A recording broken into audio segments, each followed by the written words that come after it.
Hola, bienvenidos a un nuevo informe especial de Valor Futuro Televisión. Este miércoles, el presidente del Banco Central, Rodrigo Vergara, destacó que la posición tanto interna como externa de Chile es sólida, lo que le permitiría enfrentar los desafíos que se avecinan sin problema.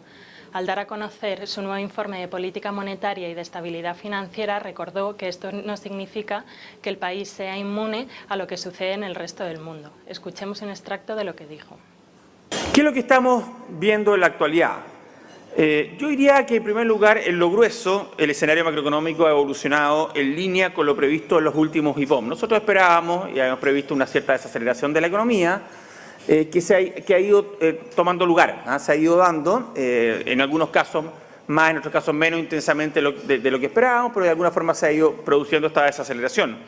De alguna forma, hasta hace unos meses atrás, yo diría que era menos clara esa. Nosotros veníamos desde ya varios IPOM prediciendo esto, se había producido en ciertas variables, particularmente en actividad, una desaceleración, menos en el lado de la demanda interna. Hoy día yo diría que se ve en todos los componentes, tanto de la actividad como de la demanda interna, una desaceleración que por lo demás yo la describiría como una desaceleración sana, en el sentido de que ante las nuevas circunstancias internacionales, después de 3 años de haber crecido por arriba del potencial, lo natural era esperar una cierta desaceleración, y hoy día estamos proyectando un crecimiento que es algo menos que el potencial, pero sigue siendo un crecimiento relativamente elevado. ¿Qué es lo que vemos en las perspectivas para el escenario base internacional? Bueno, ahí tenemos un crecimiento para el próximo año del mundo que sería 3,6%, que es lo mismo que teníamos en el informe de política monetaria de septiembre. O sea, no hay cambio en esa materia. Lo que sí, ahí también pusimos el informe de política monetaria de marzo para que veamos que sí, efectivamente, cuando uno lo mira respecto a hace un año atrás o a principios de este año, sí hay un cambio relevante en las perspectivas de crecimiento. En marzo, por ejemplo, estimábamos el 2014 un crecimiento de socios comerciales de 4,2%, perdón, y hoy día estamos estimando 3,6%. Es decir, ahí hay una diferencia importante. ¿Y dónde está principalmente esa diferencia? Bueno, el crecimiento de China, que veíamos que a principios de año se estimaba en 8,2% y hoy día estamos hablando de 7,4%. También India, 4,58%. El resto de Asia, 4,7, 3,9%, y América Latina, 3,729, perdón, el otro era 4,74. Es decir, hay una reducción, y ya lo habíamos mostrado previamente, en el crecimiento esperado para el próximo año de las economías emergentes con relación a lo que esperábamos hace un año atrás. En relación a septiembre, no hay mayores variaciones. Para el 2015, por otra parte, tenemos una estimación de crecimiento de 3,8% de socios comerciales, algo menos que el 4% que estimábamos en septiembre. En general, no hay grandes diferencias en esa materia. El precio del cobre, tenemos 3,10, en septiembre teníamos 3,05, muy parecido, marginalmente superior, producto que ha estado un poquito más alto, se ha reducido más lentamente de lo que esperábamos. Pero miren, por ejemplo, la proyección que teníamos en marzo era 3,40, o sea, respecto a eso hay una reducción importante en términos del precio del cobre. Para el próximo año 2,90, igual que lo que estimábamos en septiembre. El precio del petróleo, muy parecido el próximo año a lo que teníamos en septiembre, 106 teníamos 108 antes y 100 versus 97 del 2015. Con eso, los términos de intercambio, que ya bajaron 4% del 2012, que se espera que este año caigan algo así parecido, también 4%, este año serían básicamente cero, estarían en cero, muy parecido a lo que teníamos en septiembre, que el próximo año tendrían una caída adicional de 1,5%. ¿Cuáles son nuestros supuestos del escenario base internos para Chile? Tenemos un crecimiento para este año estimado en 4,2%, y para el próximo año entre 3,75 y 4,75, que es marginalmente inferior al 4,5 que estimábamos en septiembre.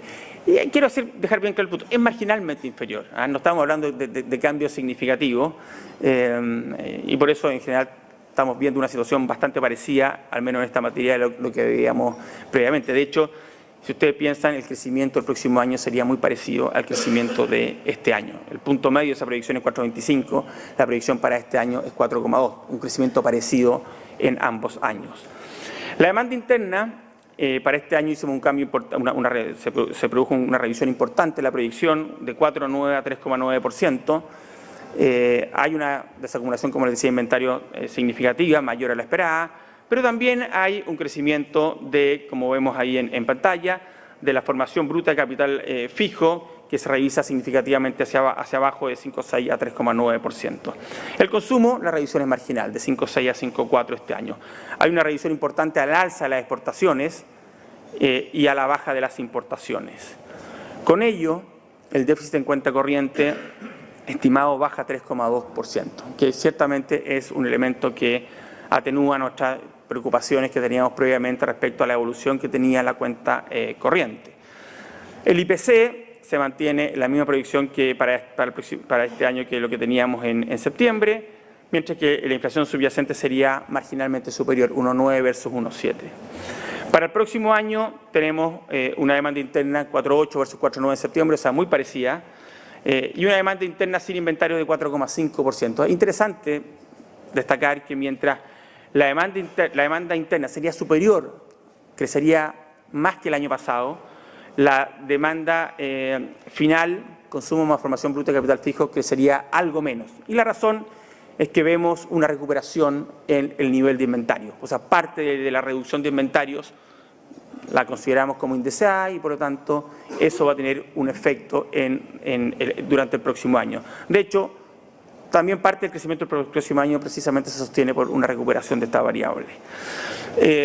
Tenemos una inversión que crecería muy parecida a lo que crece este año y exportaciones, algo menos, importaciones muy parecidas. Con ello, el déficit en cuenta corriente el próximo año sería en torno a 3,7% del PIB, que se explica casi en su totalidad por la menor proyección que tenemos para el precio del cobre. Recordemos que tenemos una menor proyección para el precio del cobre durante el próximo año. La inflación se acercaría ya a la meta del Banco Central, 2,5% la total y 2,9% la subyacente. En esto siempre es importante ser cuidadoso. Lo que nosotros tenemos aquí es un supuesto de trabajo, un supuesto metodológico para nuestras proyecciones. No es una proyección, no es una proyección y menos es un compromiso, ¿cierto? Las decisiones de política monetaria se irán viendo en la medida que vayamos teniendo información que nos permite ir actualizando nuestras proyecciones. Y tal como decimos claramente en el informe de política monetaria, no esperamos cambios significativos en la tasa de política monetaria en el horizonte cercano, pero si las condiciones y las proyecciones que tenemos cambian, existe la holgura y la disposición para también cambiar la política monetaria si así fuera necesario. En el informe de estabilidad financiera, en general, mostramos que el sistema financiero tiene la solidez necesaria para afrontar escenarios de riesgo y riesgo importante. La banca mantiene niveles de capital adecuados y que le permiten afrontar escenarios de riesgo importante. Se descarta la incubación de riesgos sistémicos a nivel local. Ahora, obviamente, hacemos ciertas advertencias para mantener esta resiliencia. Los distintos actores que forman parte del sistema financiero deben tomar las decisiones y los resguardos necesarios. Algunos temas que mencionamos en relación a eso que deben monitorearse en el tema inmobiliario. El riesgo no se ha acentuado y eso es una buena noticia. Uno de los riesgos que nosotros veíamos en este aumento de precios era que fuera acompañado de un aumento importante del crédito y un relajamiento de las condiciones crediticias, y eso no se ha observado. Más bien se ha observado que el crédito hipotecario se mantiene creciendo en torno al 9% y que las condiciones crediticias, de acuerdo a la encuesta de créditos bancarias que nosotros realizamos y algunos otros indicadores adicionales, que las condiciones se han mantenido relativamente estrechas. Y en ese sentido creemos que es una buena noticia. No obstante, dado que la dinámica de precios se mantiene, seguimos haciendo la advertencia que es importante que no extrapolar la tendencia en los precios en las decisiones de inversión, de compra, de endeudamiento de los agentes, de los distintos agentes involucrados en esta área. En cuanto al endeudamiento de hogares y empresas, la verdad que en general se mantiene estable.